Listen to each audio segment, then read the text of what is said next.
Hello everyone, इस video में हम पढ़ेंगे पावर रिसोर्सेज के बारे में। स्टार्टिंग में एक छोटी सी स्टोरी बताई गई है और उस स्टोरी का जो क्रक्स है वो ये है कि हम लोग आज सिटी लाइफ में या अपनी पूरी लाइफ में पावर रिसोर्सेज पे, एनर्जी पे कितने ज़्यादा डिपेंडेंट हो गए हैं। तो जो एनर्जी रिसोर्सेज हैं वो हमारी लाइफ में बहुत ही ज़्यादा वाइटल इम्पॉर्टेंट रोल प्ले करते हैं। हम लोगों को पावर की ज़रूरत है इंडस्ट्रीज़ के लिए, एग्रीकल्चर के लिए, ट्रांसपोर्ट, कम्युनिकेशन एंड डिफेंस के लिए। पावर रिसोर्सेज को हम ब्रॉडली दो कैटेगरीज में डिवाइड कर सकते हैं, एक कन्वेंशनल और एक नॉन कन्वेंशनल। तो कन्वेंशनल रिसोर्सेज होते हैं वो जिनको हम सदियों से यूज़ करते आ रहे हैं, बहुत ही लंबे टाइम से हम जिनको यूज़ करते आ रहे हैं वो कन्वेंशनल रिसोर्सेज होते हैं। जैसे कि लकड़ी जो है, फायरवुड को हम लोग जलाते हैं खाना बनाने के लिए, लाइट करने के लिए, रोशनी के लिए, बहुत ही ज़्यादा लंबे समय पहले से ही। फायरवुड और fossil fuels are the two main conventional energy resources. तो दो मेन कन्वेंशनल एनर्जी रिसोर्सेज कौन कौन से हैं? फायरवुड और फोसिल फ्यूल। तो पहले हमें फायरवुड के बारे में बताते हैं कि it is widely used for cooking and heating, cooking के लिए और गर्मी के लिए। जैसे कि सर्दियों के टाइम पर रात को लोग लकड़ी जला के आग तापते हैं, और कुकिंग तो पहले हुआ ही करती थी, आज भी गांव में हुआ करती है कुकिंग फायरवुड से। और हमारी जो कंट्री है उसमें more than 50% energy use by जो विलेजर्स है वो फायरवुड से ही आती है। अब तो खैर डाटा चेंज होने लगा है काफ़ी। और रिमेन्स ऑफ प्लांट और एनिमल्स जो ज़मीन के अंदर धंस जाते हैं, मिलियंस ऑफ ईयर्स में वो कन्वर्ट हो जाते हैं हीट और प्रेशर के द्वारा, किसमें? फोसिल फ्यूल में वो कन्वर्ट कर दिए जाते हैं। तो रिमेन्स जो एनिमल और प्लांट्स बचे हुए होते हैं वो नीचे दबते जाते हैं, उन पे हीट पड़ती है, प्रेशर पड़ता है और वो फोसिल फ्यूल में कन्वर्ट हो जाते हैं। जैसे कि कोल, पेट्रोलियम, नेचुरल गैस, ये जो हमारे मेन कन्वेंशनल एनर्जी रिसोर्सेज हैं। इनका जो रिजर्व्स है मिनरल्स का वो काफ़ी लिमिटेड है, और जिस रेट से वर्ल्ड की पॉपुलेशन की ग्रोथ हो रही है इनका कंजम्पशन बहुत ही ज़्यादा फास्ट हो रहा है। और ये ऐसी प्रोबेबिलिटी है कि ये जो कन्वेंशनल एनर्जी रिसोर्सेज हैं, कोल और नेचुरल गैस, ये काफ़ी जल्दी ही ख़त्म हो जाएंगे। अब कोयला क्या होता है? कोयला जो है वो बहुत ही ज़्यादा एबंडेंटली, काफ़ी ज़्यादा एबंडेंट है फोसिल फ्यूल में जो हमें मिलता है। ये डोमेस्टिक फ्यूल की तरह भी यूज़ करते हैं लोग, घर में भी कोयले का इस्तेमाल करते हैं, इंडस्ट्रीज़ में भी इस्तेमाल किया जा सकता है, जाता ही है क्या। जैसे कि आयरन एंड स्टील इंडस्ट्री में, स्टीम इंजन्स में स्टीम निकालने के लिए कोयला जलाया जाता है, और इलेक्ट्रिसिटी को जनरेट करने के लिए भी कोयला जलाया जाता है। Electricity from coal is thermal power. जब कोयले को जलाने के बाद जो स्टीम निकलती है उससे जब एनर्जी जनरेट होती है तो उसे हम थर्मल पावर कहते हैं। कोल जो है वो भी मिलियन ऑफ ईयर्स से जो आज हमें मिला है वो मिलियन ऑफ ईयर्स पहले बना है। जाइंट फर्न्स और swamps got buried under layers of earth. मतलब बहुत ही बड़े बड़े जो तालाब और दलदल जो थे वो जब ज़मीन के अंदर धंस गए, फिर मिलियंस ऑफ ईयर्स के बाद हीट और प्रेशर उन पर पड़ने के बाद आज कोयला हमारे सामने है। Coal is therefore refer to as buried sunshine. अब बरीड सनशाइन क्यों कहा जाता है? क्योंकि जो तालाब थे, जो भी दलदल थे, स्वैम्प्स थे, वो कैसे बने थे? वो सनलाइट की वजह से उसमें पेड़ उगे थे, और फिर उसके बाद जब वो नीचे की तरफ धंस गए, उसके ऊपर मिट्टी पड़ी, टाइम के साथ वो आज फिर कोयला बन गए हैं। इसलिए उनको, कोयले को हम बरीड सनशाइन भी बोलते हैं। और लीडिंग कोल प्रोड्यूसर्स जो है वर्ल्ड में वो है China, US, Germany, Russia, south Africa और फ्रांस। कोल प्रोड्यूसिंग एरिया जो इंडिया में है वो है रानीगंज, झारिया, धनबाद, बोकारो, झारखंड में। अब पेट्रोलियम के बारे में देखते हैं। पेट्रोल जो है वो हमारी कार्स को चलाता है, ट्रक्स को डीजल जलाता है, और इस तरीके से पेट्रोलियम के काफ़ी सारे प्रोडक्ट्स होते हैं। पेट्रोलियम को हम ब्लैक गोल्ड भी कहते हैं। तो पूरा अच्छे से इसको देखते हैं कि पेट्रोलियम जो है वो थिक ब्लैक लिक्विड की तरह स्टार्ट करता है। ये मिलता है हमें जो हमारे अर्थ की रॉक की लेयर्स है ना उसमें मिलता है। इसकी ड्रिलिंग की जाती है ऑयल फील्ड्स में से ऑयल को बाहर निकालने के लिए। ऑयल ऑफशोर और ऑनशोर कोस्टल एरियाज़ में भी मिलता है। कोस्टल एरियाज़ का मतलब होता है जो एरियाज़ समुद्र के पास होते हैं, वो हमारा ऑफ ऑनशोर या फिर कोस्टल एरिया रीजन वाला पेट्रोलियम होता है। ऑफशोर जो मतलब समुद्र के किनारे से दूर मिलते हैं वो होता है ऑफशोर रीजन ऑफ पेट्रोलियम।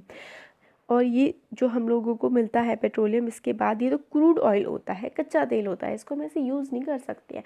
इसके बाद इस तेल को रिफाइनरीज़ में बेचा जाता है और जिससे कि क्रूड ऑयल से बहुत सारे प्रोडक्ट्स मिलते हैं, जैसे कि diesel, petrol, kerosene, wax, plastics और लुब्रिकेंट्स। तो हमें क्रूड पेट्रोलियम से काफ़ी सारी चीज़ें मिलती है। एग्जाम्पल पर आपको याद रखने की बहुत ज़्यादा ज़रूरत है, बहुत ज़्यादा इम्पॉर्टेंट है। डीजल, पेट्रोल, केरोसिन, वैक्स और प्लास्टिक्स और लुब्रिकेंट्स हमें किससे मिलते हैं? हमें क्रूड ऑयल से मिलते हैं। पेट्रोलियम इसका एक डेरिवेटिव है क्रूड ऑयल का, जिसको हम ब्लैक गोल्ड भी कहते हैं, क्योंकि इसकी वैल्यूएबिलिटी कितनी ज़्यादा है, बहुत ही ज़्यादा वैल्यूएबल है। हमारी कार, स्कूटर, बाइक, मोटरसाइकिल सब के सब जो है पेट्रोलियम से चलते हैं, और अगर ये ना चले तो कंट्री का ट्रांसपोर्टेशन ही ठप हो जाएगा, इसलिए इसको ब्लैक गोल्ड कहते हैं। चीफ पेट्रोलियम प्रोड्यूसिंग कंट्रीज़ हैं Iran, Iraq, Saudi Arabia, Qatar. जो वेस्ट एशिया वाला जो रीजन है वो मेजर पेट्रोलियम प्रोड्यूसिंग नेशंस हैं। अदर नेशंस क्या कौन कौन से? यूएसए, जर्मनी नहीं है, USA, Russia, Venezuela, Algeria. Leading producers जो इंडिया में जो एरियाज़ है जिसमें प्रोडक्शन होता है क्रूड ऑयल का, वो है दिग्बोई असम में, बॉम्बे हाई इन मुंबई और deltas of Krishna and Godavari reverse. अब नेचुरल गैस को देखते हैं। नेचुरल गैस जो मिलती है वो पेट्रोलियम डिपॉजिट्स के साथ ही मिलती है and is released when crude oil is bought to the surface. तो नेचुरल गैस क्रूड ऑयल के साथ मिलती है और रिलीज़ कब होती है? जब क्रूड ऑयल जो है वो सरफेस के पास आ जाता है, और इसको हम यूज़ कर सकते हैं डोमेस्टिक और इंडस्ट्रियल फ्यूल की तरह। रशिया, नॉर्वे, यूके, नीदरलैंड्स जो है मेजर प्रोड्यूसर्स हैं नेचुरल गैस के। तो नेचुरल गैस मेजरली मिलता है कहाँ पे हमें? पोल्स के पास वाला एरिया जो है ना हमारे, जैसे रशिया है, नॉर्वे, यूके, नीदरलैंड्स, जहाँ पे ठंडा मौसम में जनरली हमें नेचुरल गैस उधर के एरिया में मिलती है। अब इसमें डू यू नो वाला पार्ट है, उसको देखते हैं कि जो कंप्रेस्ड नेचुरल गैस है वो पॉपुलर इको फ्रेंडली ऑटोमोबाइल है और ये काफ़ी ज़्यादा कम पॉल्यूशन करता है पेट्रोलियम और डीजल के कंपैरिजन में। इंडिया में हमें कहाँ कहाँ मिलती है natural gas?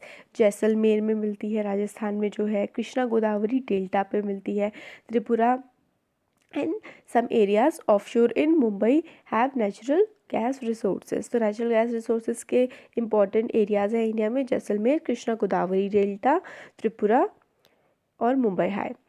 Very few countries in the world have sufficient natural gas reserves of their own. World में काफ़ी ही ज़्यादा कम कंट्रीज़ ऐसी हैं जिनके पास अपने सफिशिएंट, मतलब जितनी उनको ज़रूरत है उतने नेचुरल रिसोर्सेज प्रेजेंट हो।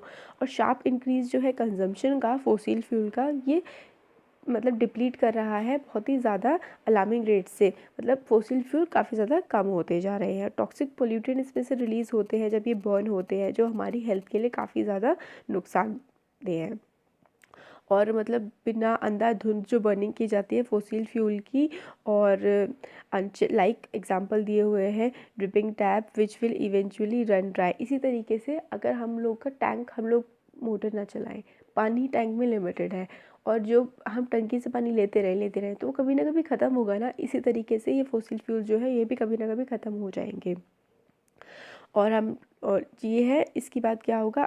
नॉन कन्वेंशनल जो रिसोर्सेज हैं वो क्लीनर और अल्टरनेट फोसिल फ्यूल्स है। फिर हमें लास्ट में ये बताते हैं कि जो कन्वेंशनल रिसोर्सेज है जैसे कि कोल, पेट्रोलियम, नेचुरल गैस, ये तो कभी ना कभी ख़त्म हो जाएंगे, लिमिटेड स्टॉक है इनका। इसीलिए जो नॉन कन्वेंशनल एनर्जी रिसोर्सेज है जिसके बारे में अभी हम आगे पढ़ेंगे, वो हमारा अल्टरनेटिव है। इनके बजाय हम उनको यूज़ कर सकते हैं और वो इनसे साफ़ भी हैं, वो एनवायरनमेंट पे पोल्यूशन भी नहीं फैलाते हैं और वो दोबारा रीजनरेट भी किए जा सकते हैं। अब ये वाला टेबल है, इसको हम देखते हैं कि ऑयल और नेचुरल गैस के एडवांटेजेस क्या हैं और डिसएडवांटेजेस क्या हैं। ऑयल का एडवांटेज क्या है कि हम इसको ट्रांसपोर्ट आसानी से कर सकते हैं, और ये है बेसिस पेट्रोकेमिकल इंडस्ट्री का। पेट्रोकेमिकल इंडस्ट्री कौन सी? जिसमें हम रिफाइनिंग करते हैं, जिससे हम लोगों को डीजल मिलता है, पेट्रोल मिलता है, काफ़ी वैक्सेस मिलती हैं, प्लास्टिक और लुब्रिकेंट्स मिलते हैं, वो पार्ट है पेट्रोकेमिकल इंडस्ट्री का। अब हम एडवांटेजेस देखते हैं नेचुरल गैस के। ये भी फिर से ईजियर टू ट्रांसपोर्ट, पाइपलाइन से हम लोग को नेचुरल गैस ट्रांसफ़र की जा सकती है, और ऑयल हम ईजिली टैंकर से ट्रांसफ़र कर सकते हैं। जो नेचुरल गैस है वो क्लीन फ्यूल है ऑयल और कोल से, और सस्ता भी है ऑयल से। अब डिसएडवांटेजेस क्या हैं इन दोनों के? ऑक्सीजन डिप्लीट होती है इनकी वजह से। किस तरीके से? जैसे कि ऑयल जो आता है टैंकर्स में आता है, अगर वो समुद्र में गिर जाए तो उससे क्या होता है, ऑक्सीजन की मात्रा काफ़ी ज़्यादा कम हो जाती है ओशंस में, और जो मरीन लाइफ है जैसे कि फिशेस, टर्टल्स वगैरह, उनकी डेथ होने लगती है। और पॉल्यूशन बहुत ज़्यादा करते हैं जिसकी वजह से एसिड रेन होने लगी है। एसिड रेन का मतलब है जो सल्फर डाइऑक्साइड और बाकी दूसरे केमिकल्स हैं उनकी जो रिलीज़ है वो काफ़ी ज़्यादा मतलब बढ़ने लगे हैं एनवायरनमेंट में। Exploration of new fuels is not easy, और मतलब डिसएडवांटेज ये भी है कि जो हम नए फ्यूल्स हैं उसको ढूंढ पाना काफ़ी ज़्यादा मुश्किल भी है। और कन्वेंशनल सोर्सेज ऑफ एनर्जी के हम लोगों को जैसे कि फायरवुड और कोल के बारे में बताया है कि एडवांटेज और डिसएडवांटेजेस क्या हैं। फायरवुड यानी कि लकड़ी के इजी एक्सेस है, आसानी से मिल जाते हैं, आसानी से हमें एनर्जी प्रोवाइड कर देते हैं लार्ज नंबर ऑफ़ पीपल को। डिसएडवांटेजेस क्या हैं फायरवुड के, कि टाइम बहुत ज़्यादा लगता है इनको कलेक्ट करने में, और फिर पोल्यूशन भी फैलाते हैं। ग्रीन हाउस इफेक्ट का मतलब ये होता है कि आप ये इस तरह से समझ लीजिए कि अर्थ में गर्मी बढ़ा रहे हैं ये। डिफॉरेस्टेशन मतलब अगर अब आपको लकड़ी चाहिए तो पेड़ों से तो आती है लकड़ी, और कोई तो सोर्स है नहीं लकड़ी का, तो इसलिए जंगलों को भी काटा जाता है इसके लिए। कोल के क्या क्या एडवांटेजेस हैं, बहुत ज़्यादा एक्सटेंसिवली अवेलेबल है, काफ़ी सारी कंट्रीज़ में मिलता है। और एफिशिएंट कन्वर्जन टू इलेक्ट्रिसिटी, मतलब इजीली आप इससे स्ट्रीम प्रोड्यूस करके इलेक्ट्रिसिटी में कन्वर्ट कर सकते हैं कोल को। डिसएडवांटेजेस ये है कि काफ़ी ज़्यादा पोल्यूशन फैलाता है और भारी होता है ट्रांसपोर्टेशन करने के लिए। अब हाइडल पावर, ये कन्वेंशनल रिसोर्सेज, हमें ये पहले तो नॉन कन्वेंशनल वाले बता दिए, ऑयल, नेचुरल गैस, फायरवुड और कोल। अब कन्वेंशनल जो है वो हम लोग नेक्स्ट वीडियो में देखते हैं। Thank you so much.